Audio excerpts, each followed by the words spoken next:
ಸರ ನಮಸ್ತೆ ಸರ್. ನಾವು ನಲ್ಲಾಡಿ ಹೆಸರೇನು ಸರ? ನಮ್ಮದು ವಿಠಲ್ ಕುಳೂರ್ ಅಂತ ಹೇಳಿ. ವಿಠಲ್ ಕೂಲ್ ಅಂತ ಸರ. ಹಚ್ಚಿ 2 ದಿವಸ ಆತ್ ಸರ ಇದನ್ನ?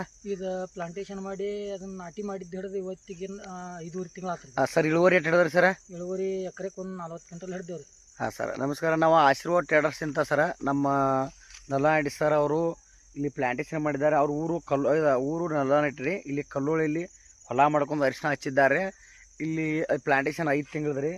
ನೋಡ್ರಿ, ಒಂದು ಬೆಂಕಿ ರೋಗ ಇಲ್ಲ ಮತ್ತು ಎಲ್ಲ ಥರ ನೋಡ್ಬೋದು ಸರ. ಯಾವ ಟೈಪ್ ಅವ್ರ ರೈತರು ಶ್ರಮ ಪಟ್ಟಾರು.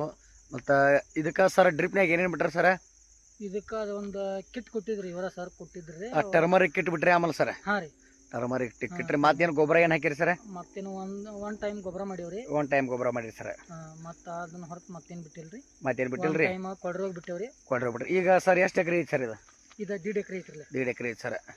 ಅದೇ ಸರ್ ನೋಡ್ರಿ, ಬೆಂಕಿ ರೋಗ ಅಲ್ಲಿ ಎಲ್ಲ ಬಂದು ಪ್ಲಾಂಟೇನ್ ಸುಡ್ತಾ ಇದ್ದಾವೆ. ಆದರೂ ಇದು ಬೆಂಕಿ ರೋಗ ಇಲ್ಲ, ಏನೂ ಇಲ್ಲ. ನೋಡ್ಬೋದು ಸರ, ಇಲ್ಲಿ ಎಷ್ಟು ಚಂದ ಪ್ಲಾಟ್ ಐತ್ರಿ ಇದು. ಇದಕ್ಕೆ ನಾವು ಕೊಡೋದಲ್ಲ, ನಾವು ಒಗ್ಸೋದು ಕೊಡೋದಲ್ಲ, ರೈತರು ಭಾಳ ಶ್ರಮ ಪಟ್ಟಿರ್ತಾರೆ ರೀ. ಅದನ್ನು ನಾವು ಕೊಟ್ಟಂತ ಅಗಿಸೋದು ಗ್ರಾಮ ಮಿಲಿ ಎಲ್ಲ ನೋಡಿ ಸರಿಯಾದ ಪ್ರಮಾಣದಲ್ಲಿ ಎಲೆ ಮೇಲೆ ಸಿಂಪರಣೆ ಮಾಡಿದ್ದಾರೆ. ಆದ ಕಾರಣ ಒಂದು ರೋಗ ಇಲ್ಲ, ಏನಿಲ್ಲ. ಇಲ್ಲಿ ನೋಡ್ಬೋದು ಸರ, 5 ತಿಂಗಳಲ್ಲಿ ಪ್ಲಾಂಟೇಶನ್ ಯಾವ ಟೈಪ್ ಅರಿಶಿನ ಇಳ್ದೈತಿದೆ. ನಾವು ಅಂದಾಜು ಒಂದು 40 ಕ್ವಿಂಟಲ್ ಇಟ್ಟಿವಿ ರೀ.